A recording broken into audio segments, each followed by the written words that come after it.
बिस्मिल्लाहिर्रहमानिर्रहीम। MSDS ये हमारा आज का टॉपिक है। MSDS material safety data sheet को कहते हैं। ये एक डॉक्यूमेंट होता है और इसको समटाइम SDS के नाम से भी जाना जाता है, यानी सेफ्टी डाटा शीट। जैसा कि इसके नाम से ज़ाहिर है सेफ्टी डाटा शीट, तो सेफ्टी से मुराद है कि ये हर उस प्रोडक्ट के साथ होगा जिसकी सेफ्टी की अहमियत होती है, यानी जिसको महफूज रखने की अहमियत होती है। तो हर वो मटेरियल जो डेंजरस होता है, जो हैजर्डस होता है, उसके साथ मटेरियल सेफ्टी डाटा शीट लाजमी होता है, या उस प्रोडक्ट के ऊपर भी उसको प्रिंट किया होता है। नॉर्मली केमिकल को जब हम देखते हैं, ऑलमोस्ट सारे केमिकल जो होते हैं, खा वो हैजर्डस ना भी हों, डेंजरस ना भी हों, तो उनके साथ भी मटेरियल सेफ्टी डाटा शीट लाजमी होता है।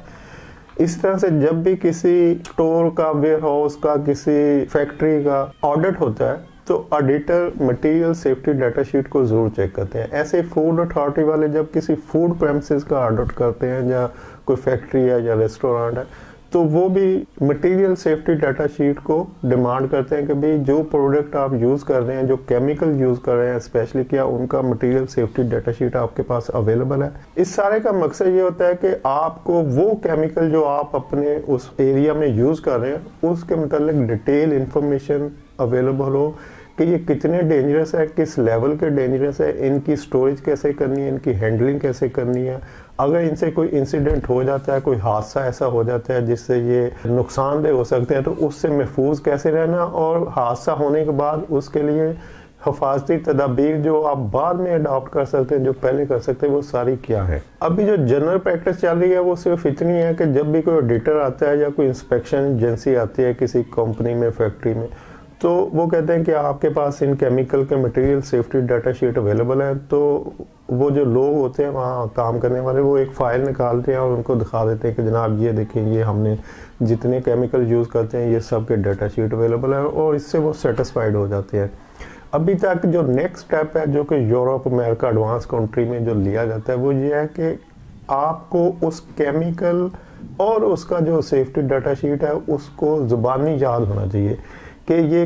क्या ये डेंजरस है, अगर है तो किस लेवल का डेंजरस है, इसको किस तरह से हमने हैंडल करना है, यानी कि कौन से इक्विपमेंट इसके लिए चाहिए, किस तरह से आपने इसको ट्रैवल करते हुए स्टोर तक लाना है, अनलोडिंग कैसे करनी है, स्टोर तक कैसे लाना है, फिर इसको शेल्फिंग कैसे करनी है, कितने स्टैकिंग करनी है कि डेंजरस ना हो, और उसके बाद इसको इस्तेमाल किस तरह से करना है, इसको जब ओपन करना है तो किस तरह से करना है, इसको जब अगर कोई बड़ा ड्रम है तो उसमें निकालना है तो किस तरह से निकालना है। ये सारे प्रोटोकॉल उस केमिकल के उस मटेरियल सेफ्टी डाटा शीट में भी दिए होते हैं, और ये सारी चीज़ें उन लोगों को ज़ुबानी भी याद होनी चाहिए जो उसको हैंडल कर रहे होते हैं। उनमें स्टोरेज वाले भी होते हैं, उनमें प्रोडक्शन वाले भी होते हैं, उनमें जो क्लीनिंग के लिए लोग होते हैं, या जो भी उस केमिकल को यूज़ कर रहे होते हैं लोग, उन सबको उसकी इंफॉर्मेशन होनी चाहिए कि ये केमिकल, इसकी कंपोजिशन क्या है, ये डेंजरस है या नहीं है, अगर नहीं है तो ठीक है, अगर है तो किस लेवल का है, और इसके लिए क्या क्या हिफाजती तदाबीर हमें करनी चाहिए और हमने किया क्या हुआ है। तो ये सारी चीज़ें इसीलिए होती हैं कि वो लोग जो उस एनवायरनमेंट में काम कर रहे हैं वो एक सेफ जोन में रह के काम करें, और उनको वो सब चीज़ें पता हो कि इससे जो इंसिडेंट हो सकता है उसे किस तरह से बचा जा सकता है। मैं नीचे एक मटेरियल सेफ्टी डाटा शीट की कॉपी लिंक कर रहा हूँ, आप उसको ओपन करके देख सकते हैं कि मटेरियल सेफ्टी डाटा शीट होता क्या है। तो जब आप इसको देखेंगे, नंबर 1 उसके टॉप के ऊपर उस प्रोडक्ट का नाम होगा, जैसे कोई भी XYZ प्रोडक्ट हो सकती है। नंबर 2 उसके ऊपर मैन्युफैक्चरर का नाम होगा, एड्रेस होगा, टेलीफोन नंबर, ईमेल, मतलब फुल डिटेल लिखी होगी ताकि इन केस ऑफ इमरजेंसी आप उससे कांटेक्ट कर सकें। उसके बाद उस प्रोडक्ट की डिस्क्रिप्शन होगी, जैसे जो नाम लिखा हुआ है वो तो उस प्रोडक्ट का नाम है, जैसे कुछ पैरासीटामोल लिखा हुआ है तो पैरासीटामोल एक टेबलेट का नाम है, लेकिन उसका पर्पज़ क्या है वो फिर डिस्क्रिप्शन में लिखा हुआ कि ये इस पर्पज़ के लिए, यानी आप इसको इस काम के लिए यूज़ कर सकते हैं। फिर उसके इंग्रेडिएंट्स आएंगे, उसकी कंपोजिशन आएगी कि इसके अंदर कौन से इंग्रेडिएंट है, कंपोजिशन क्या है। अब ये कंपोजिशन 2 तरह की हो सकती है। नंबर 1 कि ये सेफ कंपोजिशन हो, नॉन हैजर्डस हो,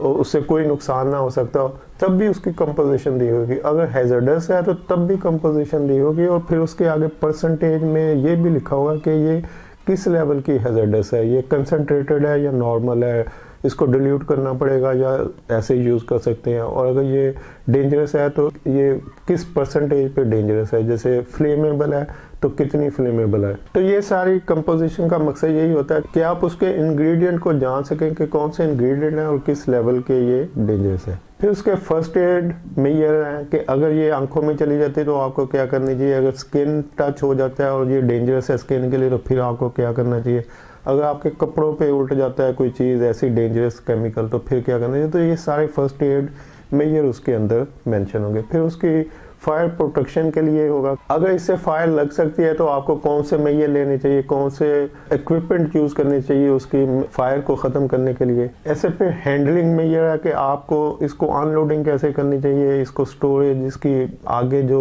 एनवायरनमेंट जिसमें रखना है, जैसे टेम्परेचर, क्या इसके लिए कोई स्पेशल टेम्परेचर की ज़रूरत है या आप नॉर्मल रूम टेम्परेचर में रख सकते हैं। जैसे बहुत सारे ऐसे केमिकल होते हैं जिनको आप हाई हीट या हाई टेम्परेचर में नहीं रख सकते, तो उसके लिए कुछ स्पेशल टेम्परेचर की रिक्वायरमेंट है तो आप उसको वहाँ पर रखेंगे। फिर पर्सनल प्रोटेक्शन इक्विपमेंट को जो होते हैं जिसको PPE कहते हैं, पर्सनल प्रोटेक्टिव इक्विपमेंट, जिसमें मास्क हो सकते हैं, ग्लव्स हो सकते हैं, गॉगल्स हो सकती हैं, कि आपको कौन से पर्सनल प्रोटेक्टिव इक्विपमेंट यूज करने चाहिए इसको हैंडलिंग करते हुए। और ऐसे ही उसकी डिस्पोजेबल, जैसे आपका कंटेनर खत्म हो गया, आपने पूरा केमिकल यूज कर लिया, तो उसके जो एम्प्टी कंटेनर है उसको किस तरह से डिस्पोज ऑफ करना चाहिए और इसकी ट्रांसपोर्टेशन वगैरह के, ये सारी इंस्ट्रक्शन जो है ये किसी भी MSDS कोई भी प्रोडक्ट स्पेशली जो केमिकल है आप लेते हैं तो उसके साथ ये सारी इंफॉर्मेशन एक पेपर के ऊपर लिखी हुई आपको मिलती है। अब ये पेपर आपकी प्रोटेक्शन के लिए, आपकी हिफाजत के लिए, आपके उस प्रेमिसेस, उस एनवायरनमेंट की हिफाजत के लिए, क्योंकि अगर वो डेंजरस है, अगर वो फायर, उससे आग लग सकती है या उससे कोई भी ऐसा इंसिडेंट हो सकता है जिससे लोगों को या जगह को, उस बिल्डिंग को नुकसान हो सकता है, तो ये सारी चीज़ें आपको पहले से इल्म होना चाहिए कि ये प्रोडक्ट क्या है। तो जब ये चीज़ें आपको पता होगी तो आप उसको उसी तरह से हैंडल करेंगे जैसे कि उसके डॉक्यूमेंट में लिखा हुआ है और आप किसी भी नुकसान से बच सकते हैं। और किसी प्रोडक्ट के साथ उस MSDS का देने का मकसद भी यही होता है कि आप अपने आप को महफूज रखें, अपने इन्वायरमेंट को महफूज रखें और उस प्रोडक्ट को उस तरह से इस्तेमाल करें जिस तरह के उस डॉक्यूमेंट में बताया गया है। तो लास्ट में मैं आपको बता दूं कि हमारे पास कुछ 300 के करीब different industrial and institutional cleaning chemical हैं, जिसमें हैंड सैनिटाइजर है, डिसइंफेक्टेंट है, फ्लोर क्लीनिंग के लिए है। टोटल जो भी इंडस्ट्रियल क्लीनिंग या इंस्टीट्यूशन में क्लीनिंग के लिए, हाइजीन के लिए चीज़ें यूज़ होती हैं, उनमें कुछ 300 डिफरेंट प्रोडक्ट हैं और ये सारी MSDS के साथ अवेलेबल है। उनमें टेक्निकल डाटा शीट है, सर्टिफिकेट ऑफ एनालिसिस है, वैलिडेशन, रीवैलिडेशन के डॉक्यूमेंट्स अवेलेबल हैं। तो वो लोग जो इंडस्ट्रियल क्लीनिंग या इंस्टीट्यूशनल क्लीनिंग में जिनको डॉक्यूमेंट्स की रिक्वायरमेंट होती है, स्पेशली फूड और फार्मास्यूटिकल में जहाँ पे रेगुलर ऑडिट होते हैं, तो ये सारे डॉक्यूमेंट्स के साथ वो प्रोडक्ट्स अवेलेबल है। अगर आप इन चीज़ों को यूज़ करते हैं तो आप हमसे कॉन्टेक्ट कर सकते हैं। हम आपको इसके लिए फ्री ट्रेनिंग, डेमोन्स्ट्रेशन, सैम्पलिंग करवा सकते हैं। तो आप इस ईमेल पर कॉन्टेक्ट कर सकते हैं। वीडियो देखने के लिए शुक्रिया। अल्लाह हाफ़िज़।